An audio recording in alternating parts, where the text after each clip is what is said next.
Bismillahirrahmanirrahim. Assalamualaikum warahmatullahi wabarakatuh.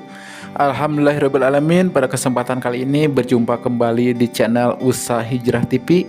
Pada kesempatan kali ini saya akan memberikan video ceramah yang dibawakan oleh almarhum Kiai Haji Zainuddin MZ yang berjudul tentang hal yang menyebabkan hancurnya amal kita.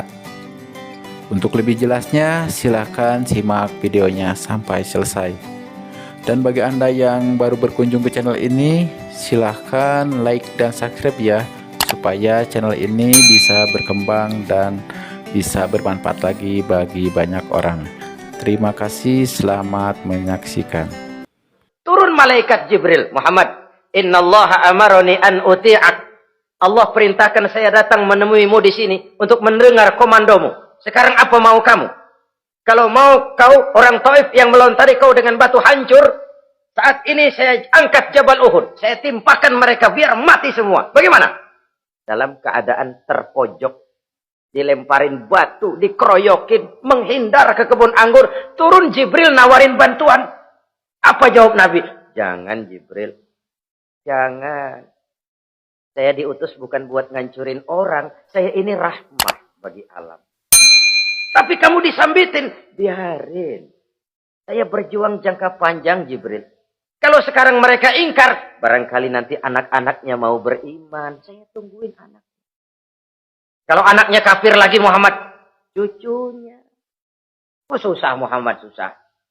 Kenapa? Bagaimana bapak, begitu anak. Gak begitu. Lalu mau kamu apa? Saya mendoakan mereka. Allahumma hdi qaumi fa innahum la ya'lamun. Ya Allah, berikan hidayah kepada mereka yang nyambitin saya. Karena mereka nggak tahu. Disambitin berdarah, yang nyambitin didoakan.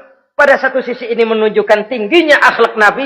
Pada sisi lain ini menunjukkan Nabi juga mengatur strategi secara manusia.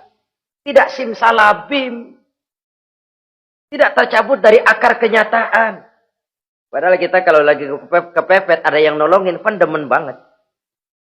Kali mah kalau kita yang jadi Nabi tuh. Disambitin orang, turun Jibril. Bagaimana hancurin? Sikat Jibril dah. Habisin aja, habisin.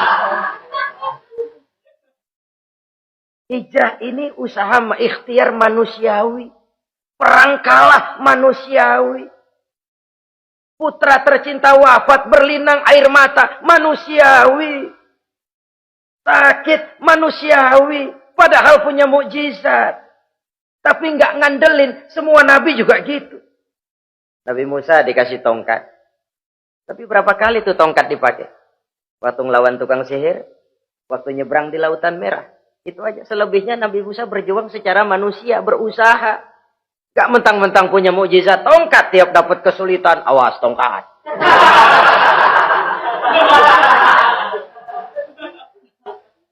Utuh manusiawi. Ini Rasul. Kenapa kita nggak lihat itu? Kenapa kita lalu tercabut dari akar kenyataan dan hidup dalam khayalan? Sampai-sampai di satu anekdot yang menyentuh. Sekarang ini akibat tayangan-tayangan televisi begitu rupa. Ada seorang bapak ditanya sama anaknya. Pak, Tuhan sama Batman kuatan mana sih? Logikanya sudah dipenuhi oleh gambaran Batman. Bahwa Batman itu kuat, gagah, menolong yang lemah. Timbul logika. Kuatan mana sama Tuhan? Katanya. Pengaruh yang dia lihat itu membentuk opini.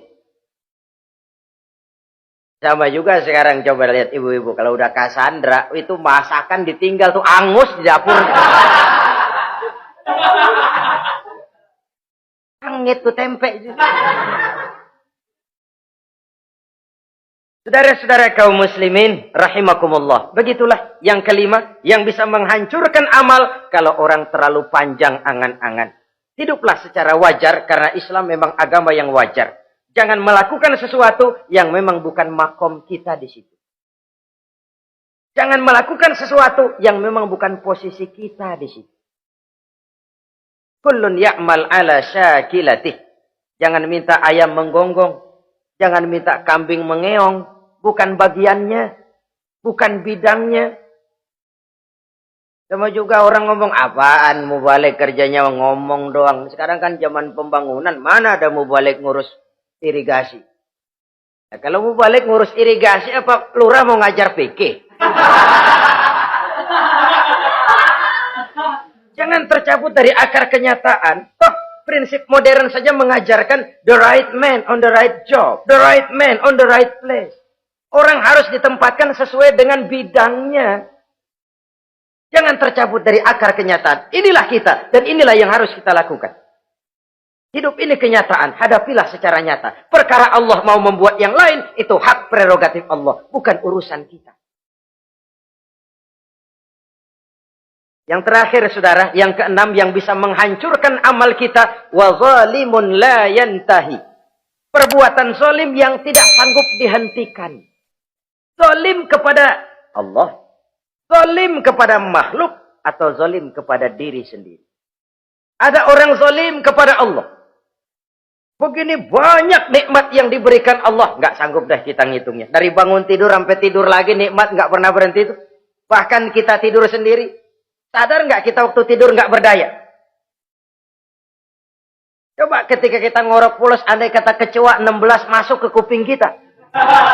Siapa yang mau jagain? Siapa yang mau jagain? Nikmat.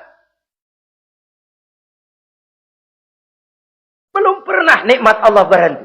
Begini banyak nikmat yang diberikan. Dan Allah cuma minta satu. Syukuri nikmat itu. Kalau kamu syukuri, aku tambah. Kalau kamu ingkar, asal tahu saja azabku itu pedih, kata Allah. Orang yang zalim kepada Allah. Orang yang tiap hari memakan nikmat Allah. Tapi enggak pernah mensyukurinya. Akaltum ni'mata rabbikum walam tashkurulah. Kamu makan nikmat Tuhanmu. Tapi enggak pernah kamu bersyukur kepadanya. Itu zalim kepada Allah. Pak, dalam hidup ini kan kita dikasih waktu 24 jam sehari semalam. Sehari semalam 24 jam. 24 jam itu Allah kan enggak minta semua. 5 waktu saja kau lapor kepadaku. Sholat. Sholat kalau bagus 10 menit kan. Taruh dah tuh sholat bagus. Kilat 5 menit dah. Kilat khusus 2 menit. Cepet dia nggak pakai perangko.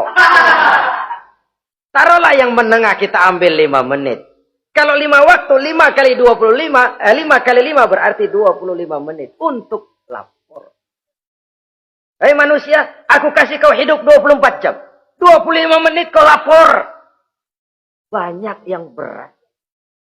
Padahal sisanya masih 23 jam 35 menit. Buah gambaran ini. Zalim kepada Allah. Padahal zalim kepada Allah yang rugi bukan Allah. Se-ASEAN tidak ada yang sujud. Apa Allah tekor? Apa Allah lalu berhenti jadi Tuhan? Apa Allah lalu jadi lemah? Tidak. Zalim kepada Allah artinya juga zalim kepada diri sendiri. Lalu zalim kepada sesama makhluk. Kadang tidak kita sengaja. Karena itu dalam Islam tidak ada kebebasan mandiri. Ya contohnya ya. Kita beli radio. Kita setel di rumah kita sekeras-kerasnya. Terus dalam hati nih. Radio gue. Beli gue pakai duit gue. Gue setel di rumah gue. Sekeras-kerasnya. Urusan apa sama orang? Kata kita. Tetangga kita kan boleh juga ngomong begitu. Mata gue. Yang ngantuk gue. Gue tidur di kamar gue. Ngapa suara radio lu masuk kemari? Ini kebebasan saya nyetel radio. Dibatasi oleh kebebasan tetangga saya yang mau tidur. Kalau saya perturutkan nafsu saya sudah zalim kepada dia. Zalim kepada orang lain. Dan yang banyak tidak kita sadari, zalim kepada diri sendiri. Membiarkan diri hanyut dalam munkarat dan tanpa ada usaha untuk menghentikannya. Tidak ada orang yang bisa mencelakakan diri kita terus-menerus kalau bukan diri kita sendiri. Tidak ada yang bisa menyelamatkan diri kita kalau bukan kemauan kita yang tinggi untuk menyelamatkannya. Allah sudah ciptakan kita dalam bentuk yang paling mulia. Fi ahsani taqwim. Dari sekian banyak makhluk yang diciptakan Allah, tidak ada yang sekomplit, seindah, secantik manusia. Ini harus dijaga. Jangan posisi yang sudah tinggi ini kita rendahkan sendiri. Fi ahsani takwim posisi kita. Tapi kita rendahkan. Kita kembali asfala safilin. Posisi yang paling rendah. Kita zolimi diri kita sendiri.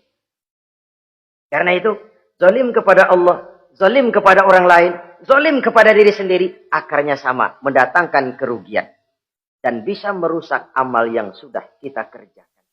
Oleh karena itu, mari sama-sama kita berusaha. Pada satu sisi kita melaksanakan amal ibadah sebagaimana yang seharusnya, tapi pada sisi lain kita menjaga nilai-nilai ibadah. Jangan sampai hancur oleh perbuatan kita sendiri. Sekianlah jumpa kita kali ini. Insya Allah kita lanjutkan di lain kesempatan. Terima kasih atas segala perhatian. Mohon maaf atas segala kekurangan. Usikum wa nafsi bitaqwallah. Wassalamualaikum warahmatullahi wabarakatuh.